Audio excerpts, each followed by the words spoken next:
This is a guy, like someone said one time, this is an aw shucks guy who would have you feel almost like he's not that intelligent. He was fighting, he was flying fighter jets. He was in possession of the nuclear bomb at one point, as an officer. He was an aide-de-camp to a general. Forrest Fenn is a very smart man, and Forrest Fenn breaks the rules when he wants to. And what are all of we doing who are on this treasure hunt? I'm just saying, I believe most of us are doing. We're all saying, don't go to the reservation. It's dangerous. It's probably going to be a big hassle legally. He wouldn't do that. Forrest Fenn wouldn't do that? Forrest Fenn has an ongoing open case with the FBI. Because of his Indian artifact collecting, he has an open file with the FBI. Come on, who are we kidding? It's Forrest Fenn. You do not think Forrest Fenn, with his great love of the Indians, a man who could very well have found a spot when he was a kid as a scouting for fishing trips, as a fishing guide, or being out there fishing on his own, or just being out there hiking and camping, back in the day, if he found his special spot and it just happened to be on a reservation, you don't think that he would say, that's where I want to die?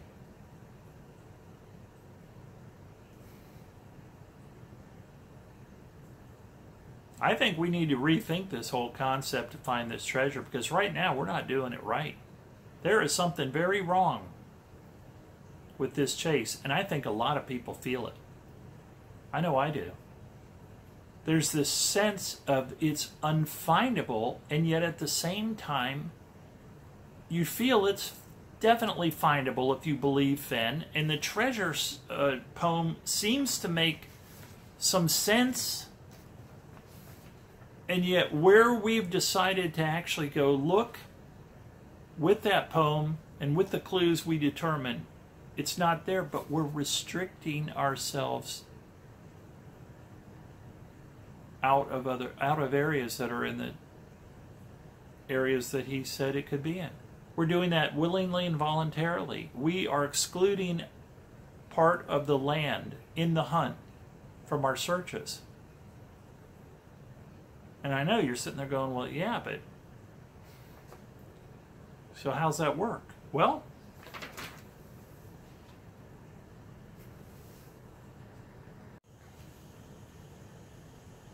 as you might have imagined, I went and I looked up basically, I'll give a general idea of what it's like to visit Indian reservations today.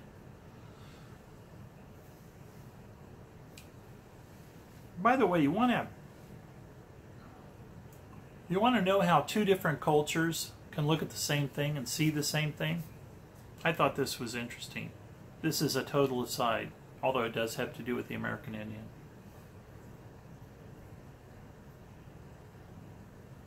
The Cree name for the Rocky Mountains is Assawati. That is, when seen from across the prairies, they looked like a rocky mass. Talking about the Rocky Mountains. To the French, they were called Montagnes de Rochers, which is mountains of rock.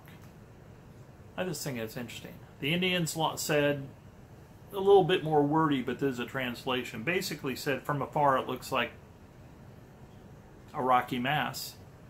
And the French looked at them and called them mountains of rock. Not so different a way of looking at the world. I know, it's kind of, it is what it is, right? You're looking at big rocky mountains. So. Okay, so generally speaking here, this from only a year ago. General principles when dealing with Indian reservations, or as I learned for the cool people, the res. I was watching an Indian. He had lived in LA and he had come back to the reservation, and his title for his video was Life on the Res, R-E-Z. I kind of like it. I've talked before about Longmire, the series. It's a story of it's a pretty good series. It's a story of a guy who he's a older former alcoholic. No, he falls off the wagon sometimes, but he lives right. I think it takes place in Wyoming, and they're right on the edge of the reservation. So sometimes the crimes are in the reservation. So he has to go up against the Indians, the reservation, and the Indian chief. They have their own police chief and their own police, and that's when you get it. On this show, you get this real sense of that pushback. You know, you're kind of you're in a foreign land, basically. I mean, they're sovereign. So, you know, he has to butt heads often, and that's part of also, I think, what all of us. Well, I'll just speak for myself. I kind of think of like it's almost like if you get in trouble in Mexico. You know, you're not in America, right? Now the reservations are on American land, and Indians are American citizens, but they have their special sovereign rules because they're reservations that we've given them. And I always just feel like, geez, what if I get in trouble on the reservation? Is it are the rules going to apply the same? And is it more trouble? Fenn said, it really gets complicated. Again, does that mean he's saying, you know, let's face it, Fenn says no place for the meek in the poem. Fenn says at the end, if you've been brave. He says that at the end of the poem. In two different instances in the poem, Fenn refers to being either weak or scared, meek, or being brave. Maybe those are real words to go by. What if in the poem, or rather, what if in your solve at some point you realize you have to go on a reservation? You got the guts to do it? I saw some Facebook thing the other day where a young lady was talking about being on the reservation. They had gone to witness, you know, you can go on to reservations and you can witness different dances and certain things, and you pay, and they always say, you know, this is not entertainment, this is sacred, but you still can go and watch them for non-entertainment purposes. But you know what I'm getting at. They let you on.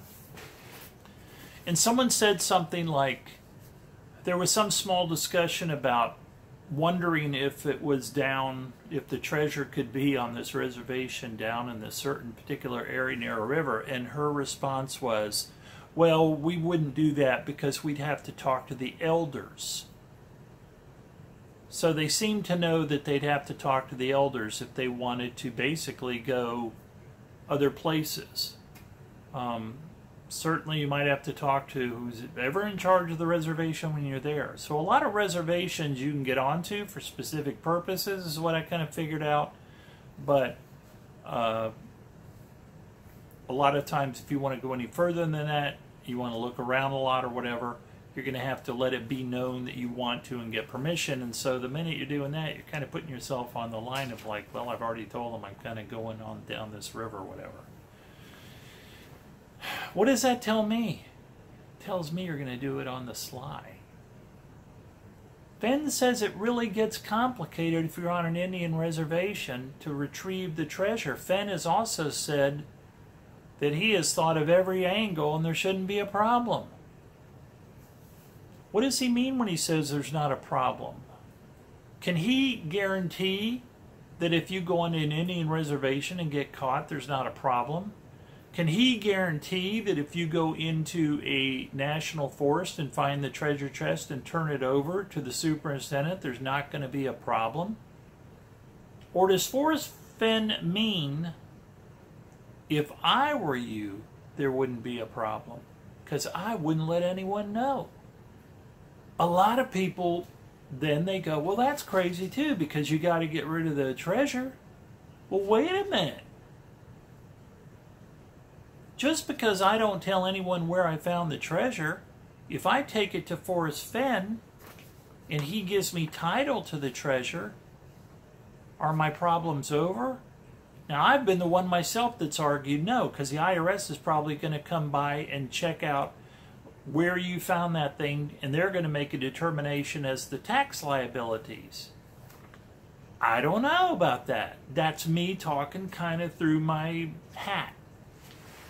Right? I mean, I don't know what the IRS is going to do. I want to say that someone else... Oh, someone whose father had been in the IRS. This is not to be confused with the guy whose father was in the National Park Service and said, never hand it over to that park superintendent, you'll never see it again. This guy's, he said his father had been an IRS agent for 27 years, and he had specifically talked to his father about it. And his father had said, Forrest Fenn would be able to make this a gift to you, and that Forrest Fenn would be liable for paying the gift tax, and it would be yours. Now, if that in fact is true, that means whatever you do to find this treasure, whether you go on to Indian reservation or find it in the forest, if you simply tuck it under your arm and take it to Forrest Fenn, he's going to then legally give it to you as a gift, and he's going to pay the tax under the law, and you're going to have a treasure to do with as you want, whether you want to sell it on the internet or whatever, and you're not going to be in any trouble. So maybe Forrest Fenn, when he talks about all these different things, it could be complicated, it's not complicated, you might have to do this, you might have to do that, but then says, well, you know, maybe there is no legal problem. Maybe he's telling us, just have the bravery to bring it to me, and you'll have your treasure. Just saying. Not giving advice. I don't know. But I will tell you this, folks. Reservations basically are places that are open for specific purposes. That's the best I could get out of reading all of this. There are approximately 326 land areas in the U.S. administered as federal Indian reservations. They have different designations. Some of them are tribal lands, some are reservations. Keep in mind, reservations are not tourist attractions. They're places where people live and work. You can visit the Navajo Nation. Don't know where this is. Oh, you can go to the... Well, see, the minute they start in this article saying you can go see certain places, then they say there are certain events. You can go to the Navajo Nation Fair held in Window Rock, Arizona. You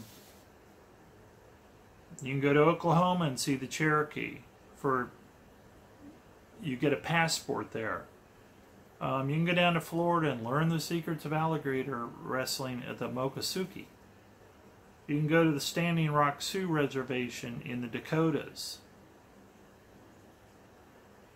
There is a American Scenic Byway and the Lewis and Clark Legacy Nature Trail there that you can go on.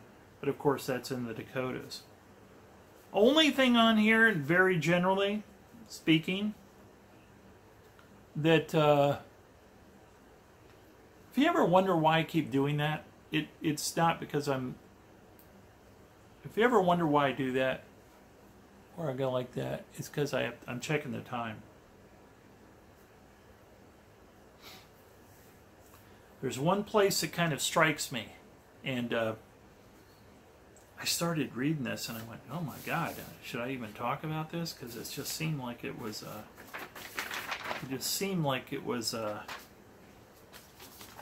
it was like something out of the poem. I don't know how many of you have seen the movie Wind River. It's a very good movie. It's a crime murder mystery. It takes place on the Wind River Reservation. A lot of it takes place during the winter.